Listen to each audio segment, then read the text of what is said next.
अस्सलाम वालेकुम वरहमतुल्लाहि वबरकातुहू। दोस्तों अली हसन अब्बासी किताब आहे हुॾो थी हू ॾींहुं। लेखक सैयद हसामुद्दीन राशिदी। क़िस्त 6। माण्हू उहे हुआ। उथी वेठी उन्हनि सां थींदी हुई। शहर सॼो पियो बहकंदो।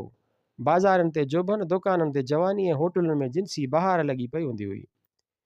ॾींहं जो शाही बाज़ार में पेर रखण जी जाइ न मिलंदी हुई ऐं शाम जो सेव बाज़ार में लही लॻी वेंदी हुई। 2-3 सोडा लमलेट जा सांचा हूंदा हुआ। हिकु होटल ते ॻूणियुनि जा पखा मशीनुनि जे मार्फत पिया हलंदा हुआ।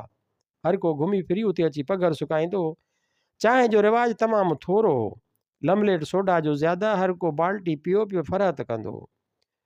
लेमन, रासबेरी, ऑरेंज, केवड़ो, मोतियो लाड़काणे जे सेव बाज़ार जो, सखर जे थले जो ऐं शिकारपुर जे हाथी दर जो मशहूरु हूंदो हो।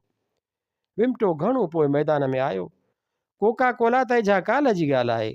अञा चंद साल बि कोन थिया अथसि अमेरिका जो असरु आयो त कोका कोला बि आयो। मुस्लमान जा 2-4 दुकान सेव बाज़ार में हूंदा हुआ। हिकिड़ो फ़कड़ जो होटल जिते कोर्टुनि मां मोटियल फरियादी ऐं जवाबदार ख़्वा ॿिया कमे कारे आयल मुस्लमान बियाने में 2 ड्रगड़ ऐं प्लेट ॿोड़ जी खाई ठहो कंदा हुआ। गोश्त सुठी ऐठ जो, कणिक जो अटो साफ़ हूंदो हो ऐं गिहु ख़ालिस ॻाओ या मायो। वेजिटेबल गिहु बाज़ार में ताज़ो ताज़ो आयल हो। ख़ालिस गिहु 12 आने या रुपए सेर मिलंदो हो। हर को चीनीअ जे थांवनि, सिंध में ठहियल काशीअ जे प्लेटुनि ऐं कुट जे बर्तननि में खाईंदो हो। न इनामल जूं प्लेटां निकितियूं हुयूं ऐं न इनामल जी देगिड़ीअ जो रवाजु पियो हो, जंहिं ॿोड़ भाॼीअ जो ज़ाइको ई वरियनि खां विञाए छॾियो आहे। अयां मन खां खाधे मां उहा लज़त ई निकिरी वई आहे, जेका कुंभारकीअ कुनीअ में रधल ॿोड़ या ट्रामे जे कलई कयल देगिड़ीअ जे चांवरनि मां ईंदी हुई। घटि घुर्जूं, थोरा ख़र्च ऐं बरकत भरिया ज़माना हुआ। इंसाननि जे चौधारी तमन्नाउनि जा एॾा कोट कोन निकिता हुआ। माण्हू हिर्स ऐं हवस जो बंदो कोन बणियो हो ऐं न घुर्जुनि ऐं ज़रूरतुनि जे अथाह आलम में को सरगिर्दा ऐं परेशान फिरिया थिए। अख़लाक जो ॾेवालो कोन निकितो हो। ख़ुदा ऐं रसूल जो माण्हुनि खे ख़ौफ़ हो। अंग्रेज़नि जे ख़िलाफ़ बराबरि हुआ, लेकिन हुकूमत जो रोब कोन वियो हो। क़ाइदे ऐं कानून जी आबरू रेज़ी कान थी हुई। माण्हुनि खे वॾे नंढे जी इज़त ऐं शहरी ज़ाब्ते जो वॾो पास ऐं लिहाज़ हूंदो हो। अटे में काठ जो बूरो मिलाइणु हाणे ॿुधोसीं। कारनि मिर्चनि सां पपीते जा ॿिज गॾणु, गिह में ग्रीस जी मिलावट, ॻाढ़नि मिर्चनि सां पकियुनि सिरुनि जे पाउडर जो मेल करणु अॻु कंहिंजे तसवर में बि कोन हो। रिज़्क सां इहा रांदि हाणे थींदे ॾिठीसीं।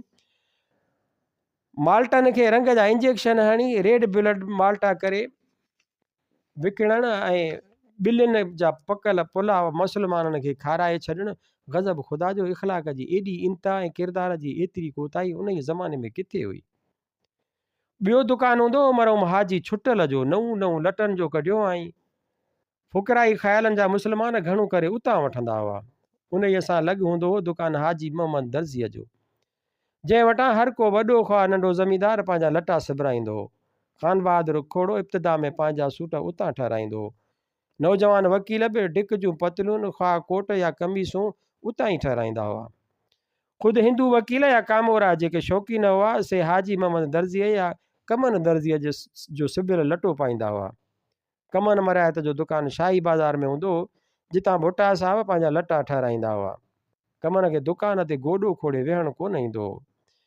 कपिड़े खे हिकु कट ॾेई या मशीन जो हिकु धाॻो हणी सुई कमीस में टुंबे दुकान खां ॿाहिरि निकिरंदो। झटि हिन दुकान ते, मिंट हुन माण्हूअ सां, ॿ चौंक ॻाल्हियुनि जा हिते, ॿ ॿोल हुते, अहिड़ीअ तरह 4 चकर ॾेई वरी अची कम ते वेहंदो। सॼो ॾींहुं उहा कार हूंदी हुयसि।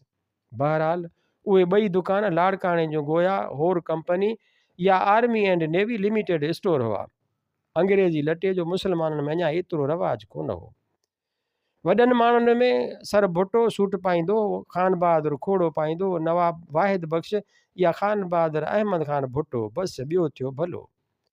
मुस्लमान कामोरा पतलून ऐं कोट उन वक़्तु पाईंदा हुआ जॾहिं ऑफिस में वेहंदा हुआ, वरना घर में या शहर में सुथण ऐं कमीस में मथे ते तुर्की टोपी गोया मुस्लमान सरकारी कामोरनि जो ट्रेडमार्क हुई। पतलून ते लाड़काणे जी केतिरनि हिंदू वकीलनि खे ॾिसंदो हुउसि त पुराणी टाइ ॿधंदा हुआ, गोया पटो ख़रीद करणु खेनि चटी मालूम थींदो हो। सूट पाए खेनि कोर्ट जो कमु करणो हूंदो हो। वरना उहा का शरीफ़ाना या ख़ानदानी पोशाक कान सम्झी वेंदी हुई। लाड़काणे में दीवान लालचंद नोलराय खे अलबत ॾिसबो हो त ख़ानगी वक़्त में सूट पायो, मथे ते फ्लेट हेठि रखियो, सीओ बाज़ार में पियो घुमंदो हो। फ्लेट हेठि त ख़ुदि न सर भुटे वटि हुई, न अञा खोड़े ख़रीद कई हुई। 16 हेठि खां अॻिते उन ज़माने में उहे बि कोन वधिया हुआ। सीओ बाज़ार में ॿ मुस्लमान धंधा साज़ बि हुआ, लेकिन ॿई पंजाबी। अंग्रेज़ी टूथपेस्ट जो न एतिरो रवाजु हो ऐं न अंग्रेज़ी टूथब्रुश को हणंदो हो। हिंदुनि जे घरनि में बबुर ऐं निम जे ॾंदड़नि जूं वेड़ियूं पियल हूंदियूं हुयूं। हर को सुबुह जो साजुर लोटे खणण वक़्तु ॾंदड़ बि वात में विझी छॾींदो हो। होॾां झंग जो ख़्यालु पूरो थियो, हेॾां ॾंद बि साफ़ थी विया। मुस्लमान बि खबड़ निम या ॿिॿुर जो ॾंदड़ ॾींदा हुआ, तंहिं करे न महारूं पचंदियूं हुयूं ऐं न पायोरिया थींदी हुई। को उड़ियो थुड़ियो माण्हू गुल मोहम्मद जे दुकान या मोहम्मद असलम वटि ॾंद कढाइण ईंदो हो। वरन वीचारा सॼो ॾींहुं दरवाज़नि वटि कुर्सी रखियो पिया बाज़ार में ईंदे वेंदे खे तकींदा हुआ। ॿई नेक, ॿई शरीफ़ हुआ। ॿिन्हिनि पंहिंजी ॿोली विसारे छॾी हुई। न मञनि सिंधी ऐं पंजाबीअ जो को फ़र्क़ु ई हो। उहो नक्शो हूंदो हो सीओ बाज़ार जो। नानकराम ऐं द्वारकादास जूं शापूं गॾु हूंदियूं हुयूं। बंदूकां, कारतूस ऐं ॿियो विलायती हर क़िस्म जो सामान वटि मौजूदु रहंदो हो। असां 5 रुपये में एलीअ जे कारतूसनि जो सैकड़ो बि वरितो। अॼु त 100 रुपयनि में बि सैकड़ो कोन थो मिले। ख़ैर, उन्हनि ॿिन्हिनि दुकाननि ते मुस्लमान ज़मींदारनि जी अचु वञु तमामु घणी हूंदी हुई। ख़ासि तरह सियारे जे मौसम में वटाउनि हज़ारनि रुपयनि जो सौदो निकिरंदो हो। ज़मींदारनि वटि कलेक्टर, कमानीअ ऐं कमिश्नर जूं मंज़िलां थींदियूं हुयूं। कुकड़, छेला, आना घणो करे मारे ते मुहैया कंदा हुआ। खीर ऐं गिहु बि राॼ ते हूंदो हो।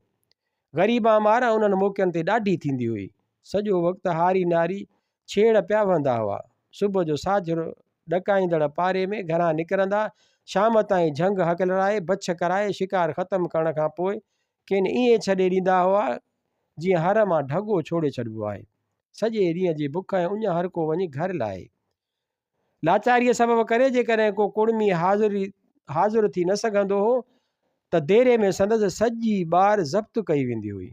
दाह कूक ॿुधण वारो दाद ऐं फरियाद वारो केरु हो? मुठी बि माठ, मिठी बि माठ। पर जे सच पुछो त अहिड़े दुखी दौर में बि हर को ख़ुशि पियो लॻंदो हो। मोह सभु कंहिंजो ॼण सरहो ऐं सुरहो पियो मालूम थींदो हो। अॼु जहिड़े मन जी मूंझ ऐं दिलि जी उदासी कान हूंदी हुई। खिल चर्चे ऐं भोग वारियूं ॻाल्हियूं त वयूं, पर छड़ो हाणे मुर्क बि मुंहं ते कान थी अचे।